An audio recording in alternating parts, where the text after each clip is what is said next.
Pada suatu sore, aku baru bangun tidur. Kulihat dari balik jendela kamarku. Di luar kelihatan mendung, itu berarti akan segera turun hujan. Aku pun membangunkan ibu untuk segera mengangkat jemuran dan tak lama kemudian hujan lebat di sekitar rumahku. Beberapa saat kemudian, air di selokan samping rumahku mulai mengalir. Aku menggantungkan kakiku sambil bermain air. Oh, ibuku berteriak memanggilku. Vina, jangan bermain di hujan-hujanan. Nak, nanti kamu sakit loh. Ibuku selalu bilang seperti itu. Tapi baju dan tubuhku sudah basah. Aku lanjutkan saja hujan-hujanan bersama teman-temanku sambil bermain perahu dari kertas. Asyik sekali sore itu. Kami bermain perahu kertas di tengah jalan yang dipenuhi air.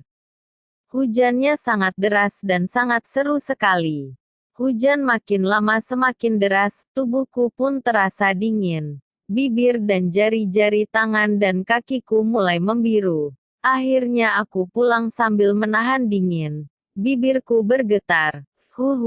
Dingin sekali. Sesampai di rumah ibuku tahu. Beliau marah-marah padaku. Aku dimandikan dengan air hangat. Setelah itu aku digendong dan segera memakai baju. Pada saat aku memakai baju, tiba-tiba terdengar suara tiang listrik dipukuli keras-keras. Teng teng teng. Terus ada banyak orang berlari-lari sambil berteriak, "Banjir, banjir, banjir, banjir. Awas ada banjir. Awas ada banjir. Segeralah keluar rumah. Waspada banjir," teriak Pak Kami Tuwo di luar. Aku dan ibuku kaget. Ibu berlari keluar sambil mengucap astagfirullahalazim. Ibu kelihatan panik dan aku pun berlari melihat luar. Di jalan samping rumah, di halaman rumah, sawah, semuanya tergenang air. Aku takut sekali. Bahkan ada beberapa rumah di dekat sungai airnya sampai masuk ke dalam rumah. Melihat air yang gitu deras aku menangis. Aku bertanya pada ibuku, apakah sekolahku juga kebanjiran, Bu?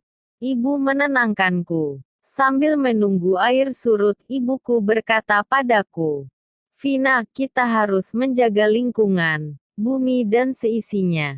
Lalu aku bertanya, "Bagaimana caranya, Bu? Aku kan masih kecil dan masih sekolah di TK." Ibuku menjawab, "Awalilah dari hal yang paling kecil, Nak. Misalnya buanglah sampah pada tempatnya supaya tidak menyumbat selokan. Terus tidak boleh merusak tanaman.